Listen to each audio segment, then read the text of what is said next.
aujourd'hui, je vous montre plutôt comment optimiser votre Thermomix. J'ai revisité deux recettes. Une recette qui s'appelle le filet mignon au tagliatelle de légumes. Filet mignon, je vous dis, au pruneau et tagliatelle de légumes. J'ai remplacé le filet mignon par du poulet. Le pruneau peut se transformer en abricot ou en figue. Et j'ai mis mes tagliatelles. Voilà, je vais vous mettre le lien vers les différentes recettes. Mais vous allez voir que je les ai présentées un peu différemment.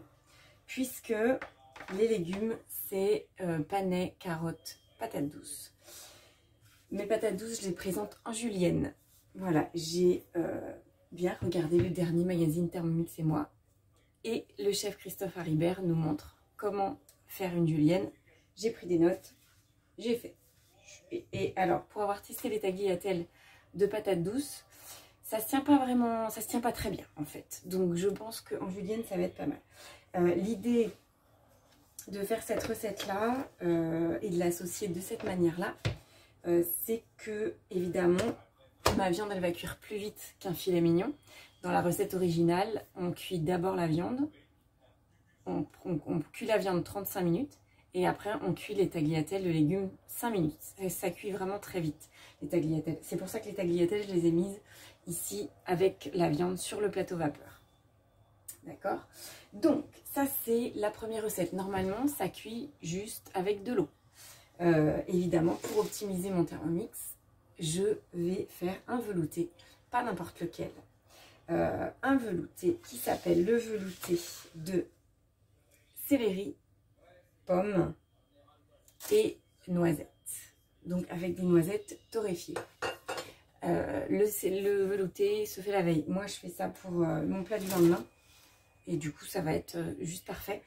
Et comme on a un sucré salé ici avec la viande, je vais également utiliser une partie du velouté pour faire la sauce, qui sera une sauce à base du velouté et de la crème fraîche. Comme ça, on aura une petite sauce pour ajouter sur les légumes.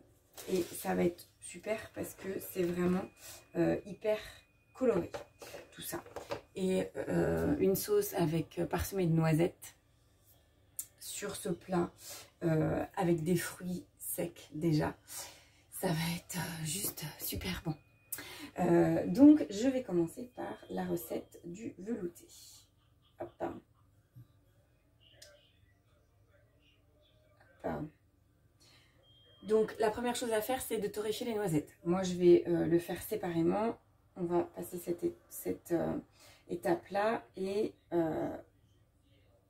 on mixe les noisettes et après, on les réserve. Donc, on n'a pas besoin de la faire là dans la foulée en fait. Et on rince le bol. Voilà. C'est pour ça que je ne faisais pas cette étape-là non plus. Maintenant, je vais faire les parties qui peuvent s'enchaîner. Donc, 100 g d'oignons coupés en 4. J'ai un petit peu plus de l'huile de tournesol. Alors, attendez. J'ai pas tout sorti évidemment. Donc 2 cuillères à soupe d'huile de tournesol. Moi je vais encore une fois mettre de l'huile de colza. De toute façon, on va rester en basse température. Basse entre guillemets. Hein. On va rissoler à 120. Mais on est quand même sur une température pas très élevée. Voilà. 1 cube de bouillon. Alors du coup, je vais utiliser ces bouillons de légumes. Donc moi je vais mettre 1 cuillère à soupe de fond de légumes que je vais chercher de suite. Voilà, mon fond de légumes, qui est sous forme de pâte, qui est fait au Thermomix. Hein. Donc, il n'y a pas d'arôme, on peut se permettre d'en mettre un petit peu plus que du cube de bouillon.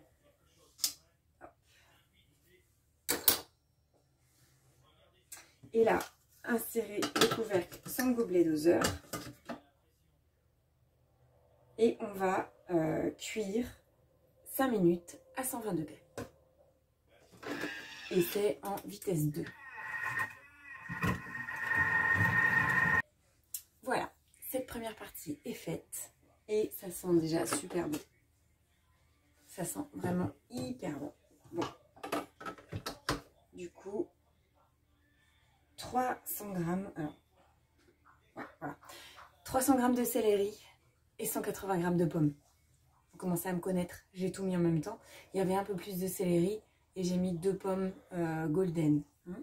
Donc on va voir, mais ça fait 300, ça fait 480 grammes céleri plus pommes. On va voir où j'en suis.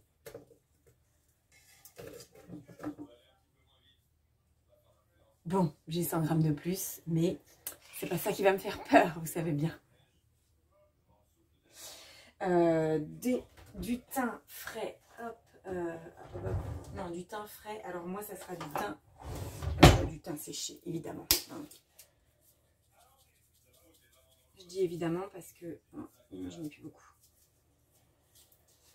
Évidemment parce que c'est dans le jardin et que j'ai laissé le poivre sorti, c'est dans le jardin et ça fait un peu la tête en ce moment. 550 grammes d'eau. Donc 550 grammes d'eau.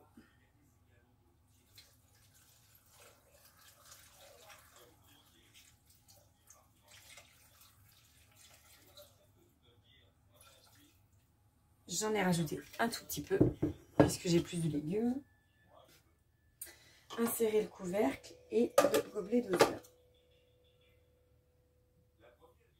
Et là, on va mettre à cuire 25 minutes à 100 degrés, vitesse 1. D'accord? Donc, je vous ai dit, normalement, ma viande, j'aurais mis le filet mignon, ça serait 35 minutes de cuisson. Puis, je rajoute les tagliatelles. Alors, on commence par cuire la viande, si c'est un filet mignon, dans le Varoma. Et après, on va le mettre sur le panier, sur le plateau vapeur. Et on met les tagliatelles en dessous. Ça faisait beaucoup de manip. Donc, moi, je vais partir du principe que je vais cuire. Alors, la seule chose, c'est que ici, je vais cuire tout d'une traite. Et que sur le Thermomix, au lieu de mettre 100 degrés, et ben, du coup, je vais passer température Varoma. Puisque je veux cuire ce qu'il y a dans le Varoma. Donc, température Varoma, je modifie juste les boutons. Je sais que vous ne voyez pas sur l'écran, c'est fait sombre, mais en gros, je vais vous montrer. Hop.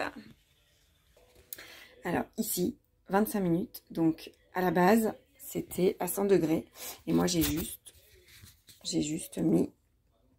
Donc, c'était à 100 degrés, vous me croyez sur parole. Et moi, j'ai juste augmenté la température à température Varoma. Et du coup, je vais mettre en cuisson 25 minutes. 25 minutes de cuisson. Hop. Donc, 25 minutes de cuisson. Température Varoma pour le plat entier. Je vais rapprocher le Thermomix. Je suis assez pour torréfier les noisettes et les mettre entières. Ou alors les mettre crues, puisque je vais préserver les valeurs nutritionnelles, les propriétés nutritionnelles des noisettes en les mettant crues. Donc 25 minutes et après on fera le mixage. Je ferai le mixage et puis la sauce. Ça y est, c'est cuit. Et ça sent très très bon. Ça sent très très bon. C'est cuit. Pour le plat, c'est parfait. La viande, c'est parfait. Alors, je ne vous ai pas montré ce que j'avais fait comme montage, mais c'est tout simple. C'est juste enrouler le poulet. Dans cette recette, il y a du bacon et du coup, le fruit sec au milieu. Le fruit sec, il est réhydraté à la vapeur. Du coup, c'est vraiment extra. Je vais juste regarder si mes patates douces sont cuites, ce dont je ne doute pas. Hein. Hop, il me faut un dessous de plat. Qu'est-ce que je vais prendre? Hop. Je vais juste prendre un petit plat pour poser par-dessus. Et une fourchette. C'est parfait. Une fourchette, mais c'est parfait. Hop. Alors, donc, pour mon Varoma, c'est nickel. Donc, mon Varoma, c'est bon. Je vais mettre ça dans le plat. Mais avant ça, je vais chercher mon gobelet doseur. Personne ne sort, il est là. On va rajouter, donc c'est pareil, ici, je vais quand même tester à la fourchette, mais très bien. C'est parfait au niveau de la cuisson pour le velouter aussi.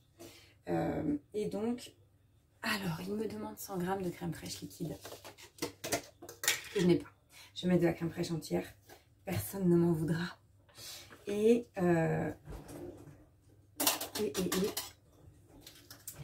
je vais faire le mixage.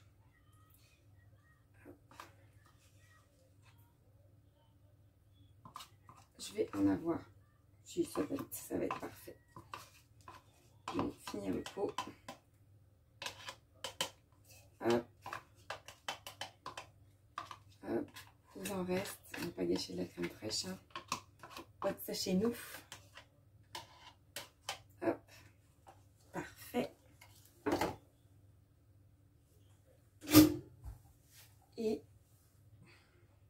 du sel.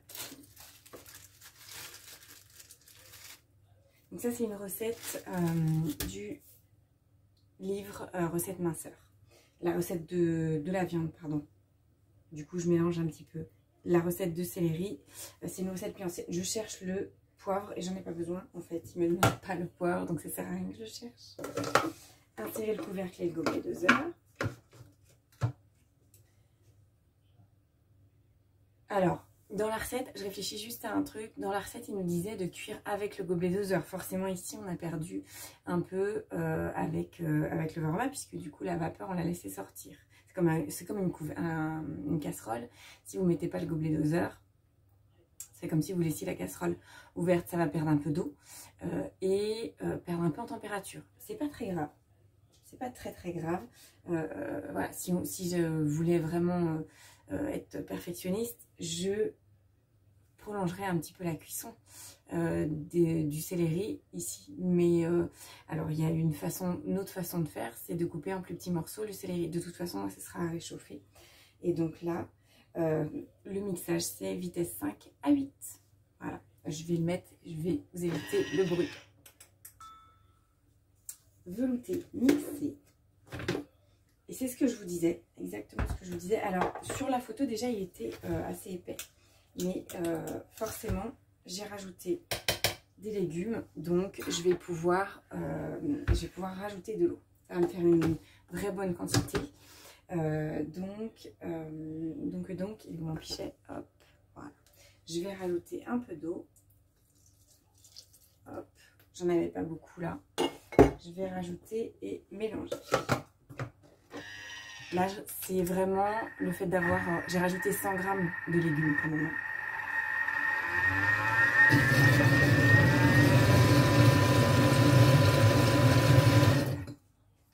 Voilà, donc là, juste le temps de mélanger quelques secondes, 5 secondes. Et j'ai un velouté. Bon, pour moi, pour le manger, le velouté, il lui faudra un peu plus d'eau. Mais c'est pas très grave, ça je pourrais le faire par la suite. Je vais remettre dedans. Donc, je récupère mon plat.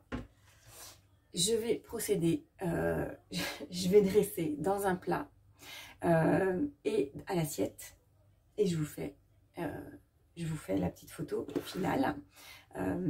J'espère que j'ai été claire sur les indications. Vous pouvez utiliser ce petit truc là d'optimisation de cuisson multiniveau. Vous allez voir que sur Cookidoo vous avez des recettes de menus spécifiquement avec un velouté et la cuisson au-dessus.